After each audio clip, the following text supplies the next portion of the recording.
Okay, hi everyone, this is Autopostrophe. Let's continue our game of Shinrai, Broken Beyond Despair on Series X.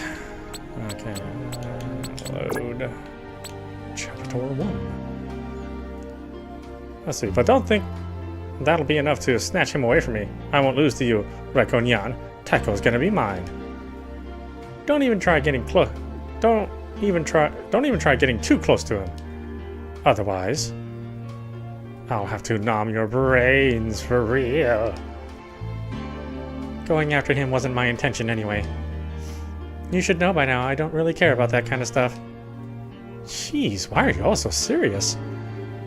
I just wanted to tease you. Try to lighten up a little. If there's anything you should get serious about, it's getting a boyfriend. You know, you're a really cute girl. You'd be less serious and smile more often. You could have any guy you wanted. Not this again. Seriously, it was always the same with Rai. Boys seemed to be the only topic on her mind. She almost never talked about anything else. I was completely unable to comprehend this.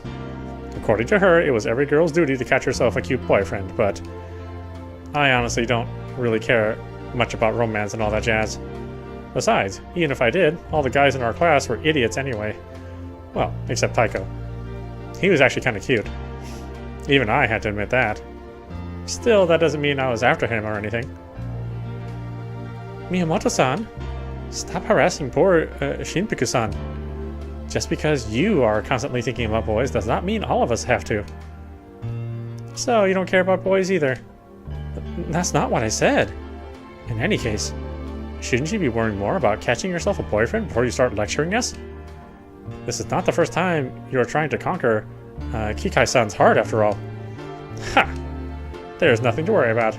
This time my plan is 100% foolproof. Taiko's is so gonna be mine. As confident as ever, I see. Or maybe delusional would be a more fitting word. Go ahead and make fun of me, but once I've seduced and spent the night with him, he won't be laughing no more. Spent the night with him? You not really planning on going that far? Of course. Why do you think I'm dressed like this? Well, now that she mentioned it, her outfit was sure was kind of revealing. That skirt was a little too short and therefore ideal for panty flashing. One wrong move and everything was exposed. And if it hadn't been for that loose hanging necktie, I could have seen her entire cleavage. Her bra was already peeking at me through one of the many holes all over her shirt. It seemed as though Zombie Rai was dead serious about devouring Taiko's heart. Unfortunately, her getup had one fatal flaw. If that's the intention, don't you think you went a little overkill on the makeup part? What? You really think so? Well, those wounds look mighty disgusting. Ain't that a major turnoff? See, Miyamoto-san? I told you a zombie wasn't the best costume choice. But... Her mouth distorted by skepticism, Rai began examining herself. She was obviously getting doubts about her outfit choice. As for a zombie with such unusual aspirations, this must have been a rather grave concern. What do you say, Raikonya? Do you think I overdid it? You worry too much, you look perfect. You're fine as long as Taiko's a necrophile. Just get naked. Oh, well, I probably don't want that one. Well, if this was a terrible decisions, I would pick that one.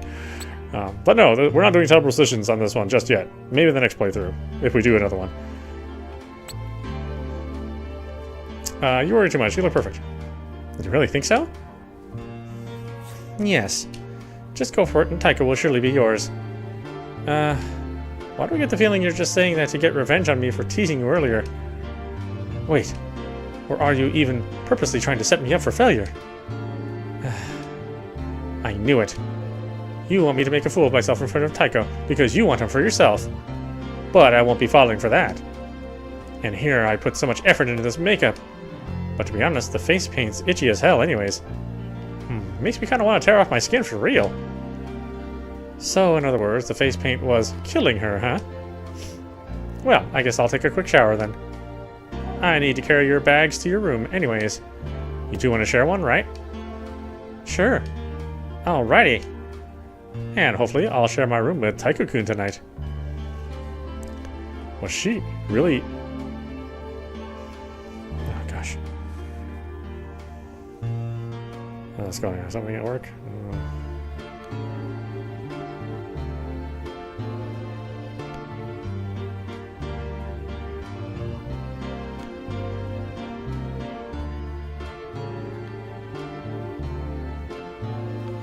Wait, so she was really dead set on seducing Taiko, was she? Where's the room, anyway? On the 3rd floor. Since we're the only people around here tonight, I thought I'd give you guys a special treatment and let you sleep in the more luxurious guest rooms. What? You serious? Yep. Unlike the regular guest rooms, they even have a shower, a bathtub, and a really big fluffy beds. Nice! Can't wait to see it. Well, you'll get to see it soon enough. But for now, you should probably go greet the others while I'll... try to join the living again. Runa will show you the way. Oh, right. I almost forgot. Rai turned around to the reception counter and reached for a little rectangular paper stand holding a whole bunch of hand-sized booklets. After grabbing one, she faced me again and whipped it against my chest. Huh? You should take one of these. It has a little bit of information about the resort. The resort in it, as well as a map. Not like this place is so big and complicated you could easily get lost, but you never know. Maybe it might come in handy tonight. Who knows? That was supposed to sound ominous, by the way. Okay. Thanks. Anyways, I'm off. See you in a bit.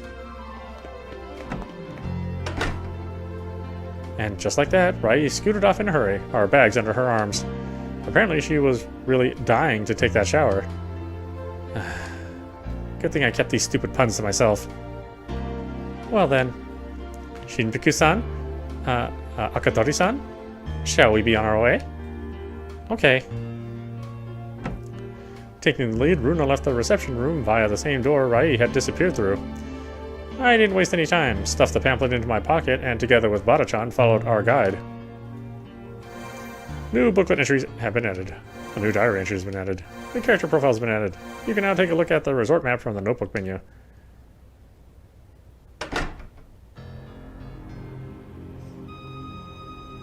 After leaving the reception, a rather long corridor was stretching out before us. Numerous doors were lining each of its sides, candle stands placed in regular intervals between them. Their little flames were bathing the walls in a warm orange glow.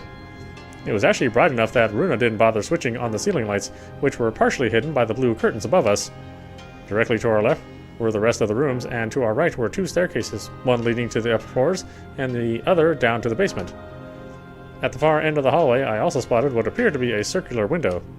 Moonlight was falling through its wooden grates, bleaching the carpet surface below it. Dang, this place is a lot bigger than I thought. It might be rather big, but its layout is actually pretty simple. The dining hall lies at the end of this hallway. That's where the others are waiting. Please follow me. And with this, Runa began to move ahead at a leisurely pace. Bada-chan and I followed her, letting our eyes slide across all the numbered doors as we passed on the way. How big is this place anyway? Like, how many people could stay here at the same time? According to this map, there are exactly 24 guest rooms. Note, back exit in the dining hall leads to the hot springs and hiking trails. Since I was kind of interested in the resort's layout myself, I had already taken out the pamphlet again to study the included map. I stopped near one of the candle stands for a moment to have a better look at it, and Bada-chan and Runa gathered around me, peeking over my shoulder. There are 12 rooms on the first floor.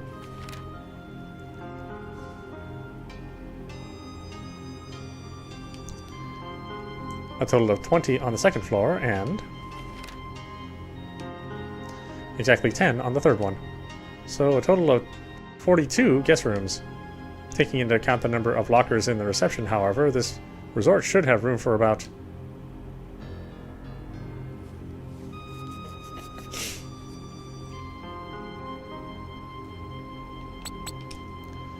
Oh, you have a keen eye, Shinpiku-san. Did you actually count the lockers in the reception? Well, you are quite right. This resort has enough room for a total of 50 guests. While most of the guest rooms are made for only one person, the rooms on the third floor are actually for 2 people each. Indeed. There were definitely a lot less rooms on the 3rd floor, but to compensate for their lack in numbers, they were twice as big. There are also the rooms where we are staying, correct? Yes. I think yours should be room 302, but you might want to check with Miyamoto-san later, just to make sure. Alright. In any case, it's just as you said. The layout of this place is really simple. By the way, do all these rooms have, like, super fancy themes to them? You know, like a room that looks like the interior of a submarine, or maybe one that sports some wicked space design with stars and shit painted on the walls and ceiling? Unfortunately, no. While the rooms on the 3rd floor are designed rather individually, it's not to such great extent. They merely differ in color and furniture. As for the guest rooms on the 1st and 2nd floors, they are more or less identical, I'm afraid. Aw, nut bunnies. What about the basement, though? The basement? Yes, I want to know what it looks like.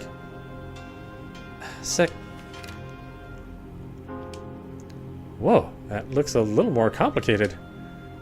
And I don't see any guest rooms at all.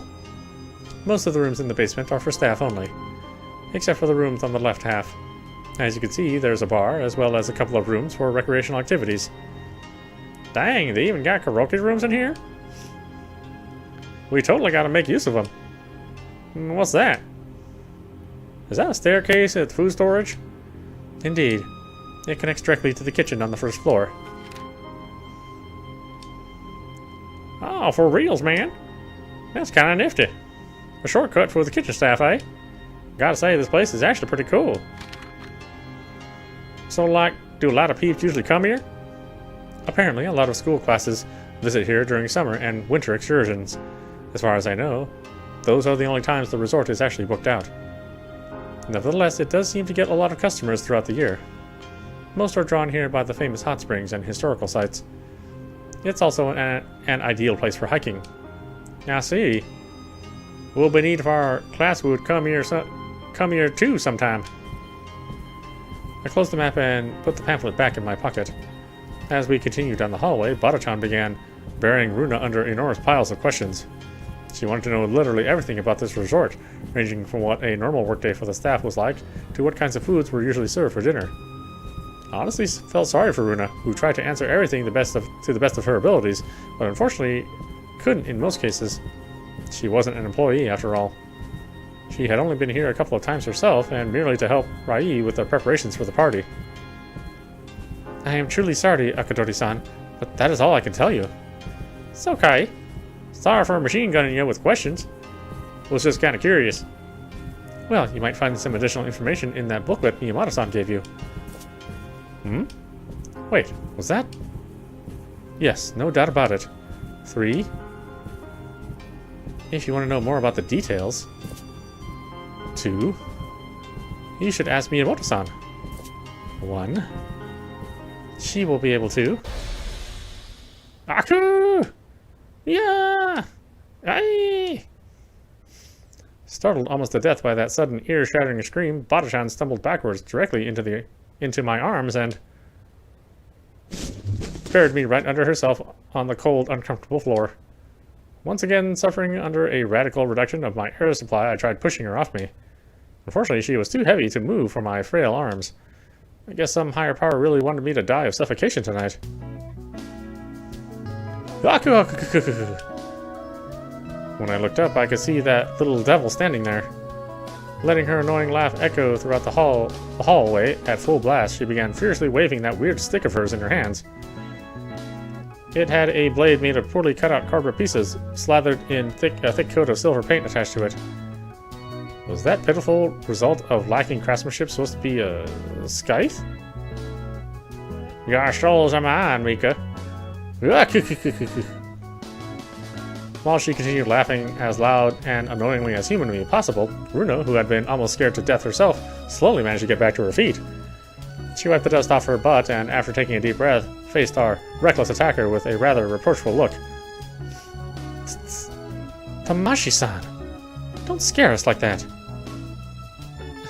Seriously, that ain't funny, girl. You almost gave me a heart attack. Bada-chan had also managed to rise to her feet. Unlike Runa, she was still a little shaken, but... Oh, God, what? What the heck is... Wow, why is the music so loud all of a sudden? It all of a sudden became much less good. After her breathing rhythm had somewhat stabilized, she turned around to check on me, but the second she laid eyes on me, her expression was once again struck with horror as she realized I was still lying flattened on the floor. Panicking, she quickly grabbed my hand to help me get back to my feet as well. Sorry for stamping you. You alright? Yes, just feeling a little squishy. Did Mika give you a good scare? You sure did. Where the heck did you even come from? Mika just came from the toilet when she saw you and thought to herself, they will make for some easy targets.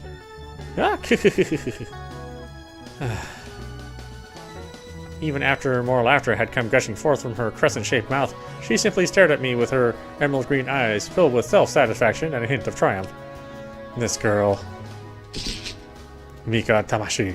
Date of birth November 9th, 1995, age 14, club baseball. Likes it prefers playing pranks, scaring people, dislikes getting scolded perverts. Mika Tamashi, another one of my classmates.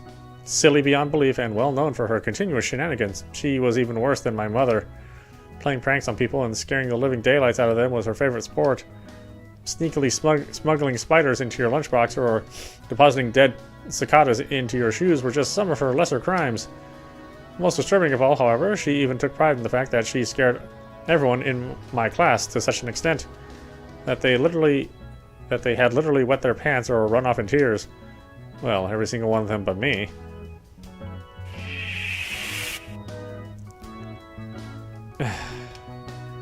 What's the matter? Did Mika scare Raiko so much she lost her voice? Not really. Huh? With her eyes narrowed and a fang-like tooth sticking out between her devilishly contorted lips, Mika suddenly seemed even more satisfied than just a second ago. Is that true? Next time you want to sneak up on someone, try matching your footsteps to your victims. Once I noticed a quick pair of extra footsteps behind us, you lost every chance to startle me. Ah, Mika didn't expect anything less from Raiko. However... Yelling as loud as she could, she raised her arm to point her index finger directly at my nose, almost as though she was trying to poke a hole in my face. Mark Mika's words. Tonight will be the night Mika will show Raiko what true terror is. Mika will shock Raiko and make her cry out in torment and despair. I gladly accept your challenge. The air around us was slowly getting tense as we silently stared at each other for a while. Countless times before had she tried to startle me, but had never succeeded. She just kept making the smallest of mistakes, which prepared me for her assaults. I didn't know what exactly her deal was, but it apparently bugged her quite a bit that she hadn't been able to scare me yet. And judging from her resolute expression, she definitely wanted to change that tonight. I normally wouldn't have cared for this nonsense, but part of me felt like I didn't want to lose to her, so yes. This wasn't just some childish game anymore. It was a matter of pride for the both of us. Excuse me, but would you mind sorting this out later, Shinpuku-san, Tamashi-san? We really shouldn't keep the others waiting any longer than necessary. Okay. Aki. Good. Then please, follow me. After exchanging one last glance of spark emanating rivalry, Mika and I turned away from each other to follow Runa and Bada-chan, who had already moved on ahead. Maybe this night was going to become a little interesting after all. New diary, new character. Now, consisting of 4 people again, our little group continued down the long, candlelit hallway and eventually reached a huge set of sliding doors near its end. Light was shimmering through the translucent paper windows, and I could hear a jumble of muffled voices coming from the other side. When Runa stepped forward and pressed her hands against the wooden framework, I felt a sudden surge of nervousness rush through my body. I knew that Taiko was here and that Kenji and his gang weren't, but there were another 4 of my classmates behind these doors, and I had no idea who. I guess it shouldn't have mattered, since I didn't have much to do with anyone anyway. Nevertheless, I could think of a few faces I didn't necessarily want to see.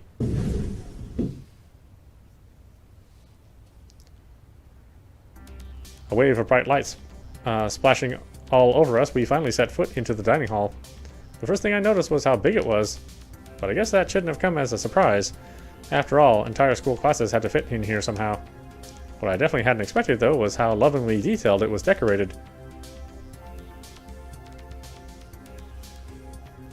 Candles, carved pumpkins, and paper lanterns were everywhere, painting the entire dining hall in a faint orange glow. There were also dozens of handmade paper cutouts in the shapes of spiders, ghosts, bats, witches, and skeletons. On the tables hanging from the ceiling and even stuck to the walls and windows. Someone had clearly put an enormous amount of time and effort not only into decorating this place, but also into crafting all the actual decorations. Whoa. Oh my god. This is freaking awesome. I'm glad to hear you like it. Please be sure to let Miyamoto-san know as well. She was working tirelessly to prepare all of this in time. I totally will. Dang, this is so cool. Don't you think, Raku-chan? It is. Oh? Hey there. Huh? Huh? Naturally, it didn't take long for the others who had already been here to notice the pack of people who had just flocked into the room. The first one to jump in front of us was a girl with pink-colored hair dressed in a white, blood-stained kimono identical to Runa's. Happy Halloween! Yo, Momo-chan! Sup? And happy Halloween to you too! Hi, thanks! Momoko Mori, date of birth December 8th, 1995, age 14, club, music club, okay. Likes dating sims, playing guitar, dislikes loneliness, public display of affection. Momoko Mori, one of the most popular girls at our school. Although she could be a little different among her close friends, for the most part, Momoko was a rather shy and quiet individual. As a result, she had flown under everyone's radar until just recently when she had caught people's attention during the cultural festival. Most of us had known that she was a member of the music club, but it had been a huge surprise to learn that she was also a guitarist in one of our school's girl bands. The Momoko on stage had seemed so different from the one I knew from the class. No one would have thought her capable of performing in front of such a huge crowd, which is why she had not just become the talk of our class, but of the entire school. Apparently, she was even receiving love letters on a regular basis now.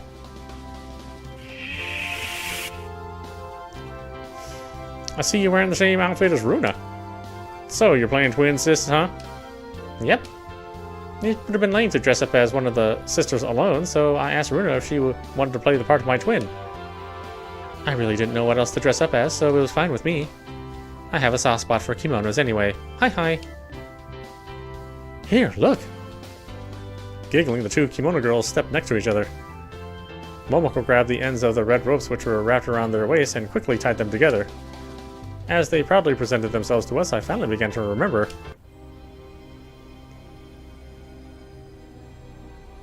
Twin Sister Sacrifice, Golden Butterfly. It was the title of a rather successful video game. Fatal Frame, Crimson Butterfly. A horror game, to be precise. The two main characters were twin sisters wearing white blood-stained kimonos, just like Momoko and Runa. The plot of the game focused on the dilemma of the two sisters who lived in an old-fashioned village hidden deep within a dense forest. It was said that beneath the village there existed a portal leading to the underworld. In order to keep it closed and prevent the spirits of the dead from leaking out and consuming the living, a ritual had to be performed once every decade. Unfortunately, this ritual required a pair of twins to kill each other. Needless to say, it was a very sad and dramatic story. What were the sisters going to do? Kill each other for the sake of the village? Or escape together to only save themselves? I had actually no idea how the story ended, since I had neither played the game nor seen the recent anime adaptation, but I didn't really feel the need to find out. A tale about two sisters killing each other was the last thing I was keen on exploring. What do you say? We put a lot of effort into these costumes. Indeed, we tried to replicate the kimonos as accurately as possible. It proved to be rather frustrating at times, but I quite enjoyed sullying the fabric with all this blood. Hi. Why did it make me feel somewhat uneasy seeing her say that with such a cheerful expression adorning her face? Nice! I think you did an awesome job. Now, if you two had the right hair color, the cosplay would be perfect. Actually, I bought two matching green wigs, but unfortunately forgot them at home. I cannot believe I was so careless. Once again, my deepest apologies, Mori-san. Oh, Runa, I told you it's fine. Stop worrying about that. It's no biggie, really. Even if you say that, I cannot feel quite ashamed of myself. After all, I was the one who claimed to know where to get the perfect wigs and promised to buy them. And then I forgot them at home. Even after you reminded me just this morning not to. It's alright, Runa. Sure, it would have been neat to have them, but it's fine, really. Yeah, you two look still majorly awesome. And really friggin' cute. Of course. My Peach always looks cute no matter what she's wearing. And super sexy, too. Hero, stop it! I told you not to say such weird things in front of the others. But why not? It's the truth. It's embarrassing. Oh, how I love it when you blush, my sweetheart. Shiratake. Date of birth, June 26, 1995, age 15. Club soccer, likes attention, eating, sports, dislikes, losing, smartasses. That Dracula flashing his sharp teeth with a smug grin was Shiratake. Being a total show-off who greatly enjoyed bathing in the spotlight, this guy couldn't stop himself from bragging about anything imaginable. From his grades and sports achievements to even trivial things, such as being the first in class to own the new banana tablet phone. Naturally, he also seized every opportunity to remind us of the fact that he was the lucky guy who had conquered the heart of one of the most desired girls at school. I had no clue what Momoko saw in him, to be honest. Sure, he did get good grades and was quite an athlete, and I guess he didn't look bad either. But did that really make up for his obnoxious attitude?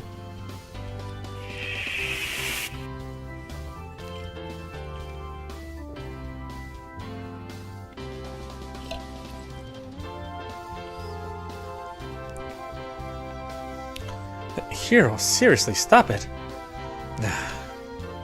He's right, though.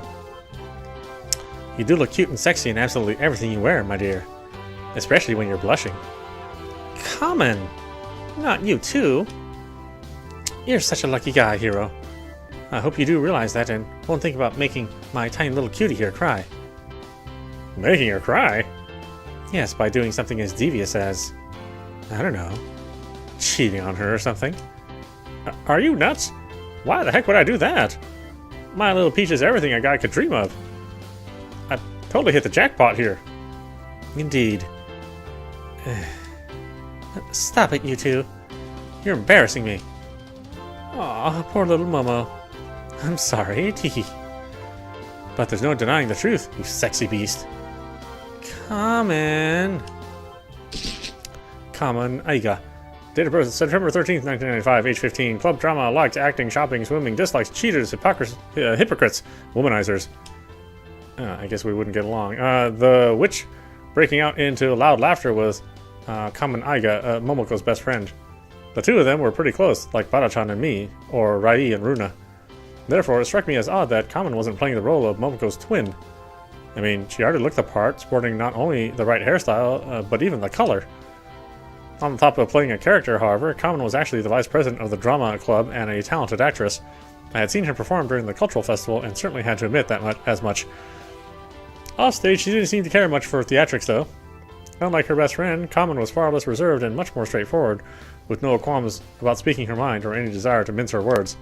Rather than talk about you behind your back, she was the type to tell you straight to your face how she felt about you.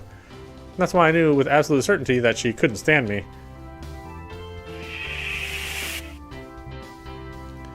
Anyway, what's that Snorfish Shinraku doing here? Oh. Riker-chan, I didn't even see you there. Were you trying to hide behind Mika? As a matter of fact, I was. Curses, why had she moved away? Well, I guess sooner or later they would have noticed me anyway, so... Hello? I never expected to see you here, Miss Grumpy. Hey, Kamen. What? It's the truth. She always looks so dead and emotionless. I bet she doesn't even know what the word fun means. You probably don't even want to be here, right? Little Miss Grumpy. I didn't know what to reply. I mean, she was right.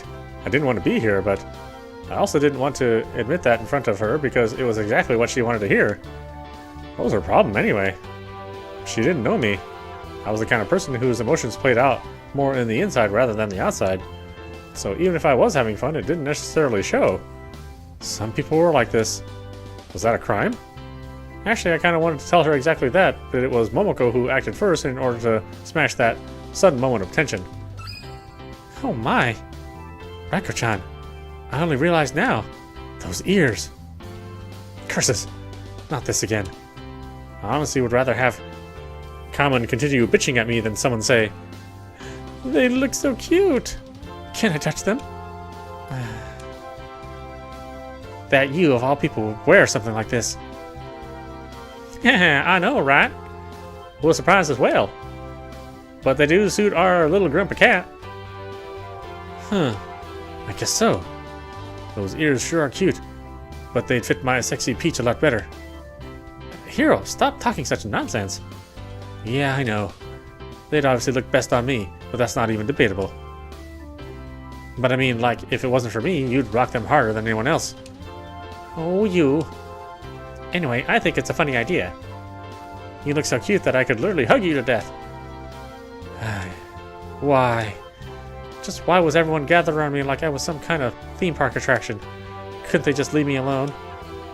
It was just a pair of stupid cat ears. Why was everyone making such a fuss about it? Just because I didn't seem like the kind of person to wear something like this? This was all Mom's fault. She was probably still laughing at home, playing this very scenario out in her head. It was without a doubt what she had hoped for. Me becoming the center of everyone's attention, getting riled up about it, and ultimately removing these obnoxious ears in a rage before running off in embarrassment while everyone's laughing at me. Sorry, Mom, but I wasn't going to give you that satisfaction. Even though I really wanted to take off these accursed cat ears, at this point that was out of the question. My pride simply didn't allow it. After everyone had seen me wear these ears, taking them off now would have equaled admitting embarrassment, which in turn would have made me an even easier target for humiliation. So I was left with no choice but to wear this ridiculous ears proudly, my head held high without letting on to my true feelings. Curse you, Mom. Wait. Que pasa? What's going on here? Sacre bleu! She's really wearing cat ears. Hey, what? I don't know how to pronounce that. Just when I thought things couldn't get any worse. Why was that guy here? Fuck! You look hot, Raiko-chan. My cojones are itching and my cock's twitching. Kotobo Gaikoku. Date of birth May 16th, 1995. Age 15. Club soccer. Likes learning new languages, watching porn. Dislikes wearing underwear. Wait, just like wearing underwear? Really? Well, I guess if you chafe easy? I don't know. Kotobo Gaikoku. The resident perv. This guy seemed to waste every split second of his existence by fantasizing about the people around him. Not just the girls, but even the guys. Ideally, I wouldn't have wanted to know about his dirty fantasies, but he unfortunately possessed the annoying habit of letting everyone in on them. He would have earned some respect from me from his interest in foreign languages. After all, if he wasn't just the best in English in our class, but even went so far to learn additional languages during his free time, including French, Spanish, and even German. Sadly, though, he usually limited their usage to vulgarities and pickup lines only. Shit, you look so wanishing delicious. Oh god, this is going to be a hard character to read. All these words don't mean anything to me. Seeing you like this makes my Koto-san go doki doki. How about it, mon chéri? You've already got the ears, but you're still lacking a tail. I'll be happy to attach mine to your cute little butt if you know what I mean. Stop right there, villain. Huh? Mika-chan? Haha, getting jealous? Kaini sotoge tika. This character is gonna be so hard to read. I can't even read the romanization, much less the actual original pronunciations. You can play with my tail too. Mika? Eh? What are you doing? Wait! Please, that was just a joke. Slash! Ouch. Using all her strength, Mika slammed her carelessly glued together cardboard scythe against Kotobo's shin, sending him flying through the air and crashing onto the floor with a loud thud. Moaning in pain, he began rolling around, hands tightly pressed onto his mouth as though he was afraid his jaw was going to fall apart the moment he let go. Judging by that nasty noise it had produced upon impact with Kotobo's foul mouth, Mika's scythe apparently didn't exactly didn't entirely consist of cardboard pieces made to look like metal. At least the stick itself actually was made of metal. Damn, poor bastard. Can't say I feel sorry for him, though. Whatever perverted stuff you have to say, Mika's there to slash away. Ouch, Mika. I guess he deserves it for that comment, but don't go killing him now. Taiko Kikai, date of birth July 25th, 1995, age 15, club music, likes cats, helping others, studying, dislikes injustice, lies, spaceflight, injustice, lies, and spaceflight. What the? None of that makes sense. There he was, the last of Rai's party attendees, and probably her most important guest. Her big crush, Taiko Kikai. Just like it was the case with most of my classmates, we rarely talked to each other. Nevertheless, he was the only other person besides Rai and Runa who greeted me and smiled at me whenever our paths crossed. He also often came to my aid when someone like Kamen was harassing me, and generally seemed to enjoy helping others whenever he could. He's definitely going to be the one murdering everyone, right? It seems too good to be true. Out of all the guys in our class, he was definitely the most mature, seemingly quite a bit older than he actually was. Counter that the fact that how handsome he looked, and unlike Momoko's love for Hiro, I could definitely understand why Rai had fallen for him.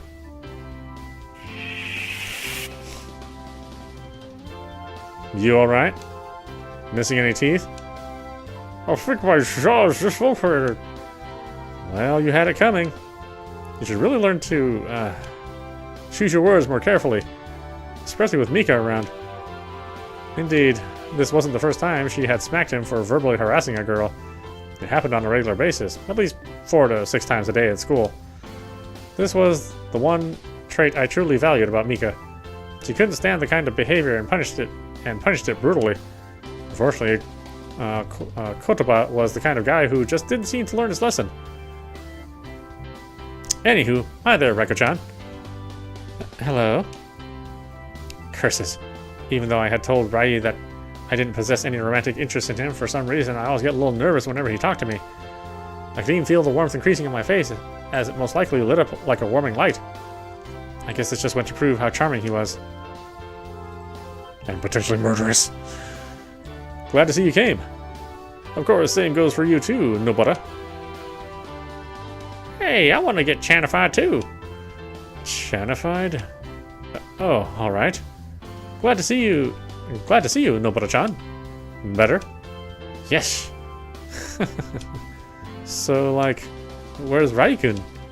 I thought she'd be with you. It's her party, and now that all her guests are gathered here, she just disappears on us? Miyamoto-san is just taking care of a few things. She will be here in a couple of minutes. So, we're back to waiting again? I'm terribly sorry for the inconvenience. Don't be, Runa. It's not your fault. Anyway, I guess I'll get a few more snacks.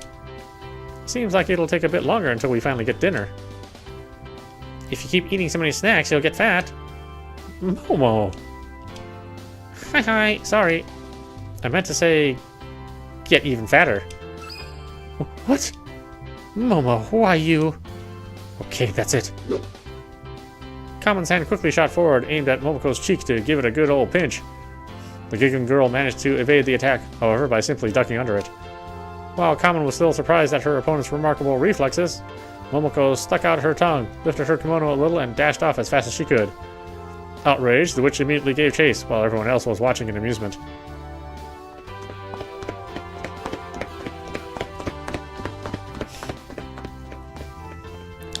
Oh my. Well, it's just like Aiga-san said.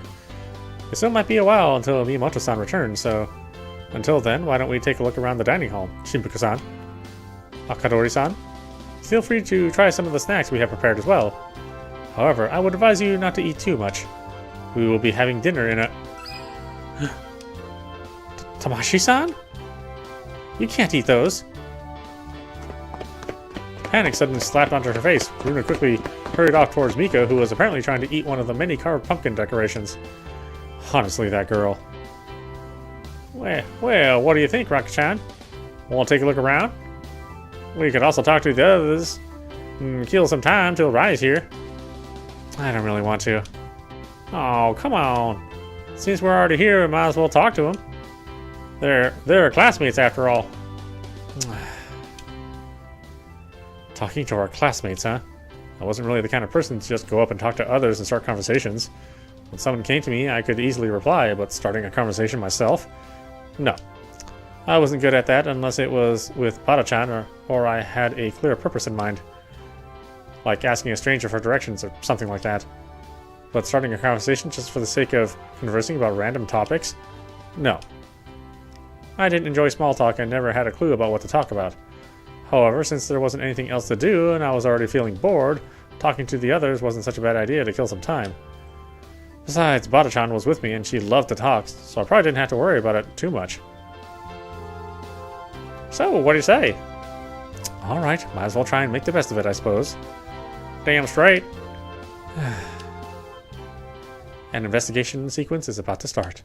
Do you wish to read an explanation? Oh, okay. Yes, please. I don't even know what this means.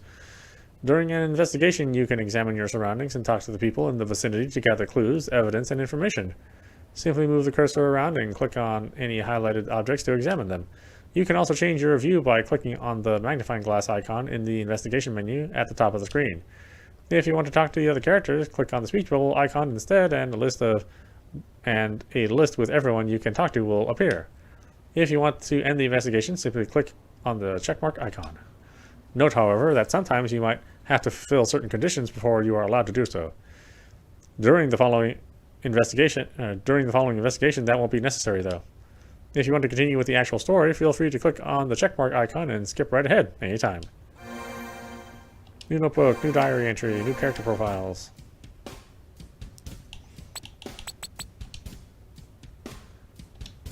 Oh, that really is.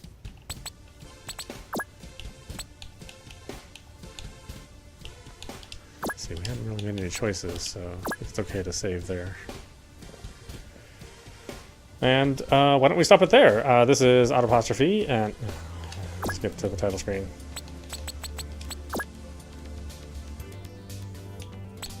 Oh, did I not? Title screen. Yes. A little delay in selecting stuff. This is audap, and you're watching Shinrai, Broken Beyond Despair on Series X. Yeah, I mean, this is obviously just the start of the visual novel, so, you know, the first hour or two, potentially 3 hours, maybe, you know, just getting to know the characters and getting them introduced, and then doing some of the, you know, normal game mechanics. And so we haven't really hit any of the horror elements yet. I think maybe the next time we play, we'll get into those. But, you know, like I said, the intro is just, you know, introduce characters and set up the overall premise. And hopefully after that, we'll get some more exciting stuff. Anyway, I hope you enjoyed watching. I will see you at the next stream.